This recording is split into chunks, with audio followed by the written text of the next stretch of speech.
इथे आपले मोदक तयार झालेले तुम्ही बघू शकता। किती छान कळे आलेले, खायला पण तेवढेच खुसखुशीत आहे। आपल्या कळ्या पाडून झालेले आहे।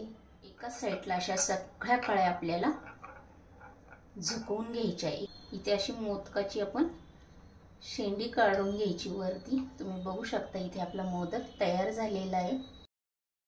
कप भरून बारीक रवा घेतलेला आहे। एक मोठा कप भरून इथे मैदा घेतलेला आहे। इथे आपण 2 चिमूटभर मीठ टाकून घेतलेले आहे। मीठ टाकल्यानंतर हे छान असं मिक्स करून घ्यायचं आहे आपल्याला। आपण 2 चमचे भरून तूप गरम करून घेतलेले आहे।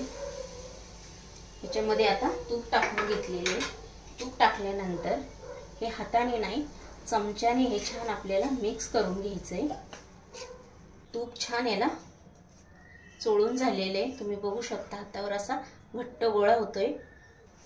याच्यामध्ये आपण थोडं थोडं पाणी घालून असं हे छान मळून घ्यायचं आहे आपल्याला। घट्ट असं मळून घेतलेले, ज्याप्रमाणे आपण पोळीला पीठ भिजवतो त्याचप्रमाणे इथे छान असं भिजवून घेतलेलं आहे। इथे आपलं पीठ भिजवून झालेलं आहे। आपण हे पीठ अर्धा तास तरी ओल्या रुमाल कॉटनचा झाकून ठेवायचा याच्यावर, किंवा पातेला याच्यावर झाकून ठेवायचं। कमीत कमी हे अर्धा तास ठेवायचं। तुमच्याकडे वेळ कमी असेल तर इथे तुम्ही 20 मिनिटं पण ठेवू शकता। इथे आपण सारण बनवून घेऊया। गॅसवर पॅन ठेवलेला आहे। पॅन गरम झाल्यानंतर त्याच्यात 1 चमचा आणि अजून 1 चमचा इथे तूप घालून घेतले। तूप इथे विरघळल्यानंतर आपण याच्यात 1 चमचा खसखस टाकून घेतलेली।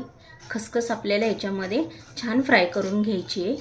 बरेच जण सारण झाल्यानंतर वरून पण खसखस टाकतात, खोबरं गूळ परतून झाल्यानंतर। पण तुम्ही हे अशी तुपामध्ये भाजून बघा, खूप अशी मोदक खाताना खुसखुशीत लागतं। खोबऱ्याचा चव टाकून घेणार आहोत। इथे मी 2 कप खोबऱ्याचा चव घेतलेला आहे। तो आपण या तुपामध्ये आपल्याला छान भाजून घ्यायचा आहे। तुपाचा असा छान स्वाद लागला पाहिजे। 1 कप भरून गूळ घालून घेतलेला आहे। तो पण आता आपल्याला ह्याच्यामध्ये छान विरघळून घ्यायचा आहे। इथे आपण लगेच इलायचीची पूड टाकून घेणार आहोत की त्याचा छान याच्यामध्ये स्वाद उतरला जातो। इथे आपलं सारण तयार झालेलं आहे। छान आता एकदा पुन्हा असं छान मळून घेऊया। ओला कॉटनचा रुमाल टाकून ठेवायचं। पीठ छान इथे रवा असतो तो फुगून येतो आणि आपले मोदक असे छान खुसखुशीत होतात। तुम्ही इथे बघू शकता, इथे मी पिठाचे असे गोळे करून घेतलेले पेड्यासारखे। आता आपण हे लाटून घेऊ। इथे आपण असा पेड्यासारखा जो गोळा होता पिठाचा तो घेतलेला आहे। तो असा आपल्याला इथे गोल गोल छान लाटून घ्यायचा आहे। हे जे बोट आहे आपलं ते इथे ठेवायचं। साईडचे 2 बोट अशी इथे धरायचे, अशी कळी पाडून घ्यायची आपण। पुन्हा त्याच बोटाने इथे मध्ये धरून 1-1 बोटाच्या अंतराने आपल्याला इथे अशा कळ्या हे बघा अशा इथे पाडून घ्यायच्या आहे। अशा जवळजवळ एकाच अंतराने अशा कळ्या आपल्याला इथे अशा छान हे बघा पटकन होतात। इथे अशा आपल्या कळ्या पाडून झालेल्या आहेत। आपण आता हे मोदक असे एकाच साईडला अशा सगळ्या कळ्या आपल्याला झुकवून घ्यायच्या आहे। एकाच बाजूला सारण येत असेल तर ते मध्ये मध्ये प्रेस करत जायचं आहे आपल्याला।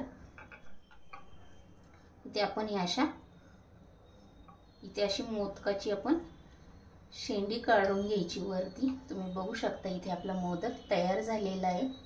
तुम्ही कळ्याही बघू शकता। आता आपण हे तळून घेऊया। इथे आपण गॅसवर कढई ठेवलेली, आपल्या कढईमधलं तेल आता इथे तापून झालेले। आता आपण इथे मोदक सोडून घेऊया। इथे सावकाश मोदक सोडायचा आहे, तेल गरम आहे। इथे आपले मोदक सोडून झालेले आहे। गॅसची फ्लेम ही हाय पण नाही आणि स्लो पण नाही, मीडियम ठेवायची आहे। इथे आपला मोदक झालेला आहे, आपण काढून घेऊया। पण आता दुसरेही असे सोडून घेऊया। तुम्हाला ही माझी मोदकाची रेसिपी आवडली असेल तर लगेच लाईक करा। चॅनलवर जर तुम्ही नवीन असेल तर सबस्क्राईब करून घ्या। तळणीचे मोदक बनवून बघा, खूप छान लागतात। मी इथे मैदा आणि रवा ह्याचे मोदक बनवलेले। तुम्ही हवं तर नुसते गव्हाच्या पिठाचेही मोदक इथे बनवू शकता। इथे आपले मोदक झालेले आपण काढून घेऊया आणि हा व्हिडिओ तुमच्या मित्रमैत्रिणींना शेअर करा।